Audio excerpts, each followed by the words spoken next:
அல்ஹம்துலில்லாஹி ரப்பில் ஆலமீன் வஸ்ஸலாத்து வஸ்ஸலாமு அலா ரசூலிக சய்யிதினா முஹம்மதின் வபாரிக் வஸல்லிம் அலைஹி. அன்பிற்குரிய அல்லாஹ்வின் நல்லடியார்களே, சலாம் என்னும் கருணையும் ஸலவாத் என்னும் ஈடேற்றமும் நம் இருக்கும் மேலான கண்மணி நாயகம் முஹம்மது ஸல்லல்லாஹு அலைஹி வஸல்லம் அவர்கள் மீதும் அவருடைய குடும்பத்தார், கலையார்கள், சஹாபாக்கள், நம் அனைவர்கள் மீதும் என்றென்றும் நிரந்தரமாக உண்டாவதாக. இன்றைய 24வது தராவிகை தொழுகையை பூர்த்தியாக முடித்துவிட்டு இன்றைக்கு ஓதப்பட்ட 28வது ஜுசு முழுமையாக ஓதி முடிக்கப்பட்டது. இதில் வரக்கூடிய சூரா தஹரீம் என்று சொல்லக்கூடிய கடைசி சூறாவில் வரக்கூடிய ஒரு ஆயத்தை பற்றியும் வேறு சில ஆயத்துகளுடைய சுருக்கங்களை பற்றியும் நாம் இப்பொழுது பார்ப்போம். அருமைக்குரியவர்களே, நபி ஸல்லல்லாஹு அலைஹி வஸல்லம் அவர்கள் எதை செய்தாலும் அது இந்த உம்மத்திற்கு ஒரு முன்னுதாரணமாக ஆகும். அவர்கள் செய்து காட்டிய அத்தனையும் நமக்கு ஒரு படிப்பினையாக அல்லாஹ் குர்ஆனிலே சொல்லுகிறார். அவருடைய வாழ்க்கை ஒரு முழுமையான மனித சமூகம் உருவாக்கக்கூடிய ஒரு ஒழுக்கமான நடைமுறையை பின்பற்றக்கூடிய ஒரு சமூகத்தை உருவாக்கக்கூடிய ஒரு வழியை தான் ஸல்லல்லாஹு அலைஹி வஸல்லம் அவர்கள் இந்த உலகத்திற்கு விட்டு சென்றார்கள். அந்த வகையில் சூரத்து தஹ்ரீம் என்று சொல்லக்கூடிய விளக்குதல் என்று அர்த்தம் படக்கூடிய இந்த சூறாவிலே அல்லாஹ் சுப்ஹானஹு வ தஆலா நபி ஸல்லல்லாஹு அலைஹி வஸல்லம் அவர்களை பற்றி ஒரு ஆயத்தும் இன்னும் ஒரு ஆயத்து வருகிறது. யா அய்யுஹல்லதீன ஆமனூ கு அன்ஃபுஸகும் வ அஹ்லீக்கும் நாரா. ஈமான் கொண்ட விசுவாசிகளே, உங்களையும் உங்களுடைய குடும்பத்தார்களையும் நரக நெருப்பிலிருந்து நீங்கள் பாதுகாத்துக் கொள்ளுங்கள். இது கடைசி 10ஆக இருக்கிறது. நரக விடுதலினுடைய 10 அருமையாக சொல்லி காட்டுகிறார். அல்லாஹ் சுப்ஹானஹு வ தஆலா இறக்குமுடைய ரப்பு யாருமே ஈமான் கொண்டவர்கள் நரகத்திற்கு போகக்கூடாது என்ற அடிப்படையிலே இரக்கத்தோடு சொல்லுகிறான். இறக்குமுடைய ரப்பு உங்களையும், உங்கள் ஒருவரை மட்டுமல்ல, உங்கள் குடும்பத்தார்களையும். எப்படி நாம் உலகத்திலே நாம் மட்டும் எந்த விதமான சுகத்தையும் அனுபவிக்காமல் குடும்பத்தோடு சேர்ந்து உணவு உண்பது, உடுப்பது, மகிழ்ச்சியான நாட்களை கொண்டாடுவது குடும்பத்தோடு சேர்ந்திருக்கின்றோம் அல்லவா? அதே மகிழ்ச்சியோடு குடும்பத்தை நாம் நரக நெருப்பிலிருந்து பாதுகாத்துக் கொள்ளணும் அல்லாஹ் சொல்லி காட்டக்கூடிய ஒரு ஆயத்து வருகிறது.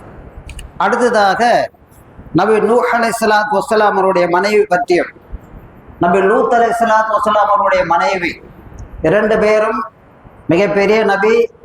நூஹ் அலைஹிஸ்ஸலாத்து வஸ்ஸலாம் அவர்கள் 950 வருடம் இந்த உலகத்தில் வாழ்ந்து அல்லாஹ்வுடைய மார்க்கத்தை அவர்கள் சொன்னதின் காரணத்தினால் பலவிதமான சிரமங்களுக்கு ஆளான நபி. அவர்களை போன்ற நீண்ட ஆயுள் யாருக்குமே கொடுக்கப்படவில்லை நபிமார்களிலே. அப்படிப்பட்ட நபியுடைய மனைவி நபிக்கு மாறு செய்ததின் விளைவாக அவர் அல்லாஹ்வுடைய விரோதியாக சபிக்கப்பட்டவளாக ஆகிவிட்டார் என்ற செய்தி வருகிறது. அடுத்ததாக லூத் அலைஹிஸ்ஸலாத்து வஸ்ஸலாம் அவருடைய மனைவி அதே மாதிரி தான் அல்லாஹ்விற்கு கணவனுக்கு கட்டுப்படாமல் அல்லாஹ்வுடைய சாபத்துக்கு ஆளான செய்தி இந்த சூறாவிலே ஓதப்பட்டது.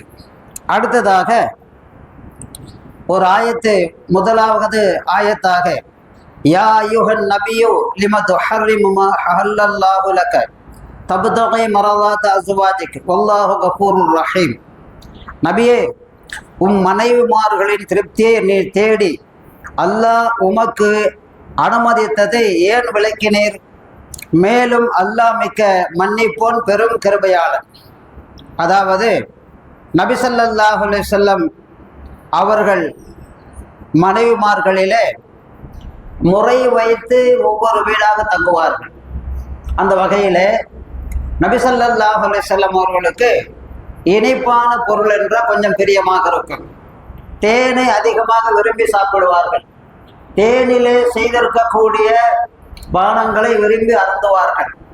அந்த வகையிலே நபி ஸல்லல்லாஹு அலைஹி வஸல்லம் அவர்கள் அருமை மனைவி ஜைனப் பின்து ஜஹ்ஷ் என்று சொல்லக்கூடிய தன்னுடைய மனைவி வீட்டிலே தாயிப்பில் இருந்து அவருடைய உறவினர்கள் கொண்டு வந்த அந்த தேனை அவர்கள் அதாவது இந்த பானத்தை அருந்திவிட்டு சிறிது நேரம் அங்கே தங்கி வருவது வலிமையாக இருந்தது. இப்பொழுது மற்ற மனைவிமார்களுக்கு இதிலே உடன்பாடு இல்லை. பொதுவாக பெண்களுக்கு ஒரு பொறாமை குணம் இருக்கும். ஆண்களை விட அதிகமாக பெண்களுக்கு பொறாமை குணம் இருக்கிறது. அந்த வகையிலே அன்னை ஆயிஷா ரலியல்லாஹு தஆலா அன்ஹா அவர்களும் அன்னை ஹப்ஸா ரலியல்லாஹு தஆலா அன்ஹா அவர்களும் இரண்டு பேரும் பேசிக்கொள்ளுகின்றார்கள். என்ன பேசிக்கொள்ளுகிறார் என்று சொன்னால், எப்பொழுது பார்த்தாலும் அதிகமாக ஜெய்னபுடைய வீட்டிலேயே தங்குகின்றார்கள். என்ன செய்தீர் என்று கேட்டால், தேன் குடித்து விட்டு வந்தீர் என்று சொல்லுகின்றார்கள். அதனால் அங்கு அதிகமாக தங்காமல் ஜெய்னபுடைய வீட்டுக்கு நபி ஸல்லல்லாஹு அலைஹி வஸல்லம் அவர்கள் அதிகமாக போவதை தடுக்க வேண்டும். இதற்கு நாம் என்ன செய்யலாம் என்று ரெண்டு பேரும், அன்னை ஆயிஷா ரலியல்லாஹு தஆலா அவர்களும் அன்னை ஹப்ஸா ரலியல்லாஹு தஆலா அவர்களும் ஆலோசனை செய்து ஒன்றை சொல்லுகின்றார்கள். அதாவது, யாருடைய வீட்டுக்கு நபி ஸல்லல்லாஹு அலைஹி வஸல்லம் அவர்கள் முதலிலே வந்தாலும், என்னுடைய வீட்டுக்கு வந்தாலும் சரி, உங்களுடைய வீட்டுக்கு வந்தாலும் சரி, நாம் ஒன்றை செய்ய வேண்டும், சொல்ல வேண்டும். என்ன சொல்ல வேண்டும் என்று சொன்னால், என்ன உங்கள் மீது ஒரு விதமான துர்வாடை அடிக்கிறது, மஅபூர் என்று சொல்லக்கூடிய வாடை அடிக்கிறது. மஅபூர் என்று சொன்னால் ஒரு மரம், அதாவது மரத்தினுடைய கனி, அது சுவையாக இருக்கும், வாடை மிக மிக வெறுப்பாக இருக்கும், துர்வாடையாக இருக்கும். இன்றைக்கு கூட நாம் மலேசியாவிலே பார்க்கலாம், துரியன் என்று சொல்லக்கூடிய ஒரு வகை பழம் இருக்கிறது, துரியன் பழம். அந்த பழம் ரொம்ப சுவையாக இருக்கும். ஆனால் அதனுடைய வாடை இருக்கிறதே ரொம்ப கெட்ட துர்வாடையாக இருக்கும். ரொம்ப நாத்தடிக்கும் அந்த பழம், வாடை ரொம்ப மோசமாக இருக்கும்.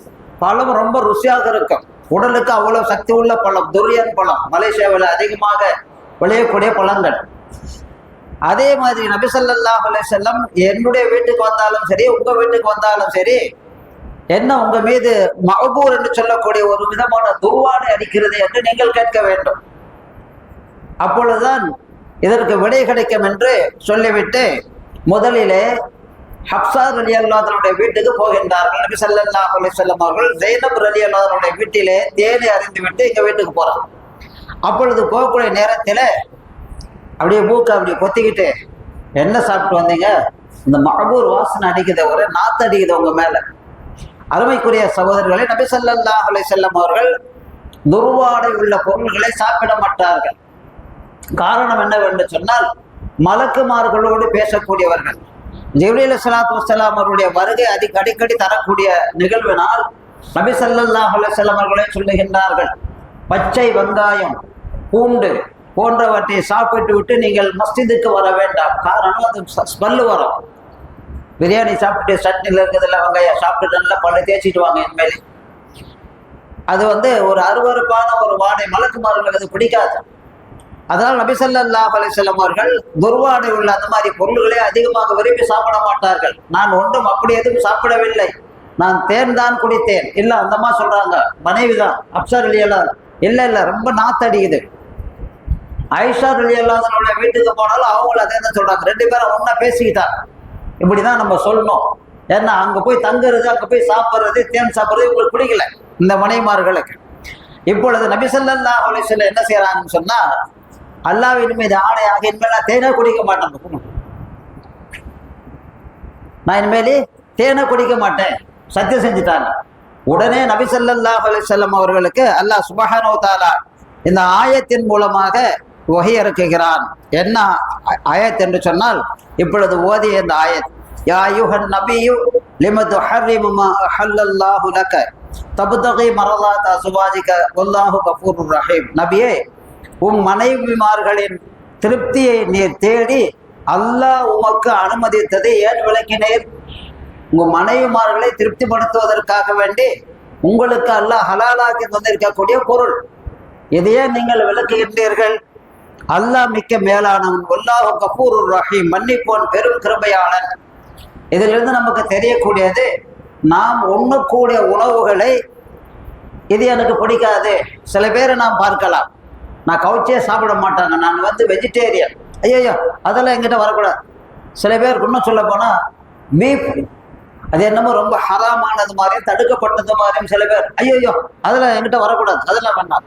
அது உணவு பழக்கங்களிலே மாற்றம் இருக்கும்.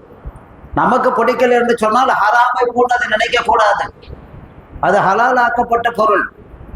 அதே மாதிரி தான் உலகத்தில் நாம் பார்க்கிறோம், சாப்பிடக்கூடிய தேன் மட்டுமே இல்லை, தேனைத்தான் நபி ஸல்லல்லாஹு அலைஹி வஸல்லம் அவர்கள் மனைவிமார்கள் இப்படி சொல்லுகின்றார்கள் என்று அவர்கள் சத்தியம் செய்தார்கள். அதற்கு பிறகு தேன் எல்லாம் சாப்பிடக்கூடிய வளமை உள்ளவர்களாக நபி ஸல்லல்லாஹு அலைஹி வஸல்லம் வந்து விட்டார்கள். தேனை பற்றி நிறைய செய்திகளை ஸல்லல்லாஹு அலைஹி வஸல்லம் அவர்கள் சொல்லுகின்றார்கள். ஏன் அல்லாஹ் குர்ஆனில் சூரத்துல் நஹல் என்று சொல்லக்கூடிய ஒரு அத்தியாயத்தையே சொல்லி இருக்கிறார். உங்களுக்கு இதற்கு முன்னால் எல்லாம் தேனை பற்றி, தேனீக்களை பற்றி எல்லாம் சொல்லி இருக்கிறேன். ஆக அருமையான சகோதரர்களே, நபி ஸல்லல்லாஹு அலைஹி வஸல்லம் அவர்களுக்கு அல்லாஹ் எதை தடுத்தானோ அது மட்டும்தான் நமக்கு தடை. ஆக நாம் பார்க்கிறோம், இன்றைக்கு நாம் பார்க்கிறோம், திருமணம் செய்ய மாட்டார்கள். நான் நிக்காலாம் முடிக்க மாட்டேங்க, அதெல்லாம் எனக்கு சரியா வராது, எனக்கு அதில் வந்து இன்ட்ரெஸ்ட் இல்லை. இப்போ உள்ள காலம் அது வேற. இப்போ ஆண்மை குறைவுள்ள காலம். இந்த காலத்தில் ஆண்மை குறைவுள்ள காலமாக இருக்கிறது. இந்த காலம் வேற, அது வேற விஷயம். ஆக மொத்தத்தில் எனக்கு இபாதத்தில் இடைஞ்சல் ஏற்படுகிறது. கல்யாணம் செஞ்சுக்கிட்டா குடும்பம் நடத்த முடியாது, வருமானம் இல்லை, நான் துறவியாக போகிறேன், எனக்கு வந்து நான் காட்டுக்கு போறேன், நான் மஸ்தான் ஆயிடுறேன், காட்டிலே நான் தவம் செய்ய போறேன், இது போன்ற செயல்களை எல்லாம் நம்முடைய மார்க்கம் தடுக்கிறது. காரணம், இவைகள் எல்லாம் நாம் செய்யக்கூடாதது. அல்லாஹ் எதை சொல்லி இருக்கிறானோ அதைத்தான் நாம் செய்ய வேண்டும். இந்த ஆயத்தை நமக்கு விளக்குவது என்னவென்று சொன்னால், உங்களுக்கு ஆகுமானதை, ஹலாலானதை ஏன் நீங்கள் அதை விளக்கினீர்கள் அல்லாஹ் சுப்ஹானஹு வ தஆலா அருமையான முறையில் ஆலோசனை சொல்லுகின்றான். அல்லாஹ் சுப்ஹானஹு வ தஆலா வரக்கூடிய காலங்களிலே நாம் அனைவர்களுக்கும் நல்ல படிப்பினை பெறக்கூடிய சம்பவங்களாக அல்லாஹ் ஆக்கி தருவானாக. வாஹிரு தஅவானானில் அல்ஹம்துலில்லாஹி ரப்பில் ஆலமீன். அஸ்ஸலாமு அலைக்கும் வரஹ்மத்துல்லாஹி வபரகாத்துஹு.